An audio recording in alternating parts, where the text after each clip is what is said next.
নমস্কার, ময়দান স্পোর্টসে আপনাদের সকলকে আরেকবার স্বাগত। আপনাদের সঙ্গে রয়েছে আমি সুকন্যা। সদস্য সমর্থকদের বিপক্ষে বিস্ফোরক ইস্টবেঙ্গল কোচ অস্কার ব্রুজো। কি বললেন তিনি? আর এর সাথেই ফুটবলের যাবতীয় খবর দেখে নিতেই আমরা চোখ রাখবো ফুটবলের লড়াই নিয়ে।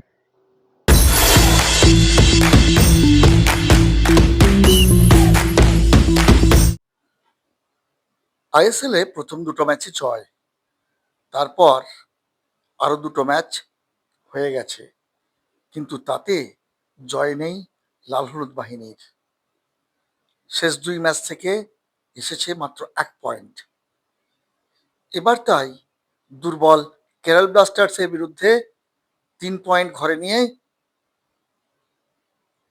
লিগের 5 নম্বর ম্যাচটা শেষ করতে চায় লাল হলুদ ব্রিগেড। যদিও এই ম্যাচে নেই সেভিল্লে ও অ্যান্টন সোজবার্গ, তাদের ছাড়াই শনিবার যুবভারতীতে নামছে লাল হলুদ ব্রিগেড। ম্যাচের আগে সাংবাদিক সম্মেলনে কি বললেন East Bengal coach Oscar Bruzon? There is no easy rival, and in particular Kerala, it's true that they didn't start on the right feet with a lot of problems and probably not a full pre-season, but they have already, during these 4 games, they have already signed 3 new foreigners. They are going to come tomorrow wounded. They are going to be disturbed about their bad start on the season, and tomorrow I think that we are going to find on the pitch a very tough rival, fighting in every action and trying to get the first points of the season. Every match can be a turning point, both in positive and in negative. So there is no, as I say, I don't want to think beyond the standings or beyond where we are tomorrow. Tomorrow we are going to find a very tough rival, probably defending very compact, probably trying to capitalize on set pieces. We saw what happened here with Janset-Pur, and these kind of teams are not the easiest teams for us. So tomorrow we need to be very concentrated and capitalize on the chances we have. In the last 2 games we were the team creating more chances, but we were not the team grabbing the full points. So tomorrow, yes, it can be a turning point if we can continue our run and our progression and our growth, but the 3 points tomorrow are important. ইস্টবেঙ্গলের হয়ে এবার নিজেকে প্রমাণ করতে মরিয়া লালরেন্ডিকাও, আর তাই এই মরশুমে কেরল ব্লাস্টার্সের বিরুদ্ধে নিজেকে মেলে ধরতে তৈরি লালরেন্ডিকা।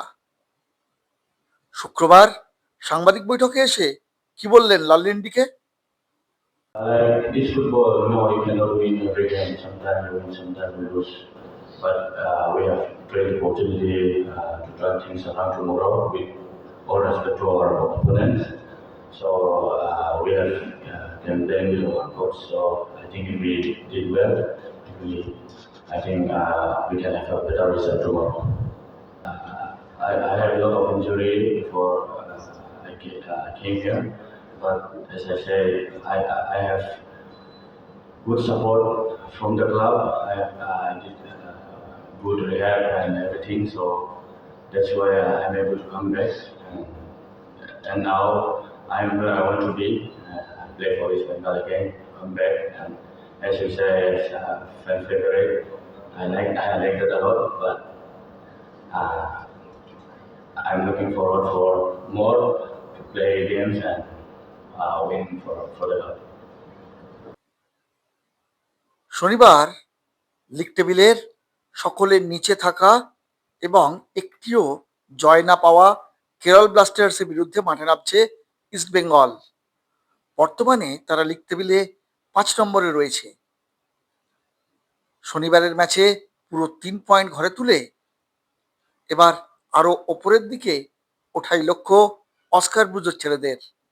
এখন দেখার দুর্বল কেরলের বিরুদ্ধে কিভাবে নিজেদের মেলে ধরে লাল হলুদ ব্রিগেড। সুকন্যা মুখার্জি রিপোর্ট, ময়দান স্পোর্টস।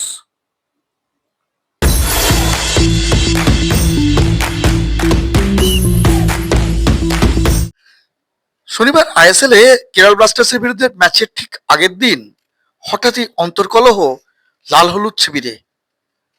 কেন এই অন্তর্কলহ? কিসের কারণে ইস্টবেঙ্গলের অন্দরমহলে আবার কোন দল? আসলে কি বিদায় ঘন্টা বেজে গেছে কোচ অস্কার ব্রুজোর? এই নিয়ে এখন চলছে জল্পনা। কারণ মরশুমের শুরুতে অস্কারের চাহিদা মতোই দল গড়ে দিয়েছিলেন লালহলুদ কর্তারা। শুধু কোচের কাছ থেকে চেয়েছিলেন একটাই বিষয়, ট্রফিটা এবার এনে দিতে হবে লালহলুদ তাঁবুতে। কিন্তু প্রথম 2 ম্যাচে ভালো ফল করলেও শেষ 2 ম্যাচে ক্লাব কর্তারা তথা সমর্থকদের মুখে সেইভাবে হাসি ফোটাতে পারেননি ব্রুজো। আর তাতেই মনে হয় ব্রুজো আজ করতে পেরেছেন, এবার হয়তো তাকে সরে যেতে হবে।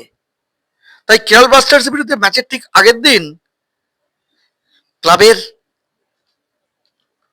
কর্মকর্তাদের কেরল ব্লাস্টার্সের বিরুদ্ধে ম্যাচের আগের দিন হঠাৎই বিস্ফোরক মন্তব্য কোচ অস্কার ব্রুজো। সাংবাদিক বৈঠকে কি বললেন অস্কার? জানিয়ে আবার ইস্টবেঙ্গলের অন্দরে শুরু হয়েছে জল্পনা। Our supporters, I promise you that our supporters are not disappointed.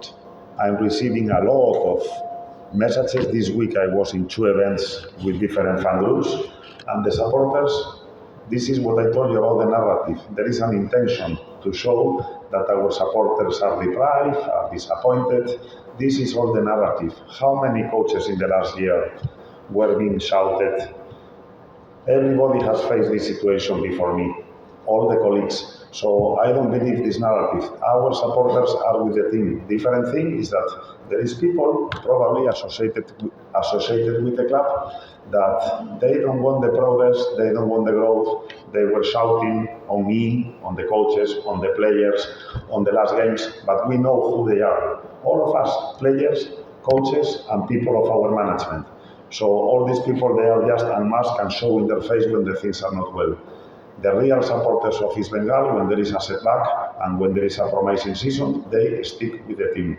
And the people of the narrative and having different intentions, they show by themselves. Tomorrow they are going to be there, probably shouting from the minute one. What is the reason? I repeat, I think that the supporters are really with the team, supporting the team, understanding the setbacks, excited about what we are doing this season, appreciating that this is the best start of East Bengal in the ISL, appreciating that we have already played 2 finals this season, and what I say in the first press conference, every project needs to get mature. Every project deserves to have time to grow, to progress. I don't want to talk about the long term because in football there is no long term. But the evidence of the improvement of East Bengal comparing with the last seasons is there, and the supporters feel it. So those who don't want to jump into that boat is the problem. I have to respect the people that thinks that the people that thinks that the things are being done well in the club, and the people that thinks that the things are not being done well. But the reality here is that the technical decisions this year has been taken in a different way, and probably all that people that were taking the decisions in the past, they are not happy with, and with every setback they will capitalize. This is the essence, the reason, and what is East Bengal. And I লালহলুদ coach Oscar ব্রুজোর সাংবাদিক বৈঠকের কয়েক ঘন্টার ব্যবধানেই club তাঁবুতে পাল্টা জবাবও দিলেন ইস্টবেঙ্গলের শীর্ষকর্তা দেবব্রত সরকার। তবে এখনই অস্কারের ওপর ক্ষোভ উগড়ে দিচ্ছেন না তিনি, এটুকুনি বলছেন কোচের ওপর পূর্ণ আস্থা রয়েছে লালহলুদ কর্তাদের। তবে এটাও জানিয়ে দিলেন কোচ আজ আছেন, কাল নাও থাকতে পারেন। সাংবাদিক বৈঠকে কি বললেন লালহলুদের শীর্ষকর্তা? সে একটা প্রফেশনাল লোক, সে আজকে আছে কালকে নেই, চলে যাবে। ওর কথাকে আমরা এত গুরুত্ব দিচ্ছি না। আমি একটাই আরো একটা অনুরোধ করতে পারি যে তোমার যদি তুমি বক্তব্য থাকে বোর্ড মিটিং রাখতে বলো, বোর্ড মিটিং এ বলো, কোনো স্পেসিফিক বলো তার সম্বন্ধে, তাহলে আমরা সেই ব্যবস্থা গ্রহণ করতে পারি। আর আমার সাথে কোম্পানির কথাও হয়েছে ডাইরেক্টরদের, ওনারা কেউ কেউ বাইরে আছেন, ওনারা বলেছেন ঠিক আছে এটা নিয়ে দেখা যাবে কি করা যায়। শনিবার আইএসএলে কেরল ব্লাস্টার্সের বিরুদ্ধে পঞ্চম ম্যাচটি খেলছে ইস্টবেঙ্গল। আর এই ম্যাচের ফলাফলের ওপরই ভাগ্য নির্ধারণ করে রয়েছে অস্কার ব্রুজোরও। এখন দেখার শেষ পর্যন্ত সমর্থকদের মুখে এবং কর্তাদের মুখে হাসি ফিরিয়ে আনতে পারেন কিনা কোচ ব্রুজো। ব্যুরো রিপোর্ট, ময়দান স্পোর্টস।